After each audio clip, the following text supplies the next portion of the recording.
হুগলি জেলা গ্রামীণ পুলিশের পক্ষ থেকে ধনিয়াখালী থানার উদ্যোগে আন্তর্জাতিক মাদকদ্রব্য অপব্যবহার ও অবৈধ পাচার বিরোধী দিবস উপলক্ষে একটি সচেতনতা র্যালির আয়োজন করা হয়।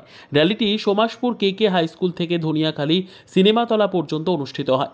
এই র্যালির মূল উদ্দেশ্য ছিল সাধারণ মানুষের মধ্যে মাদকের কুফল সম্পর্কে সচেতনতা বৃদ্ধি করা এবং একটি মাদক মুক্ত বিশ্ব গড়ে তুলতে সক্রিয় সহযোগিতা নিশ্চিত করা।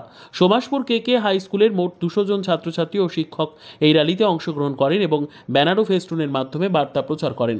থানার ব্যবস্থাপনায় আন্তর্জাতিক মাদক বিরোধী দিবস উপলক্ষে জনসাধারণের যুব সমাজকে সঠিক পথে পরিচালিত করি।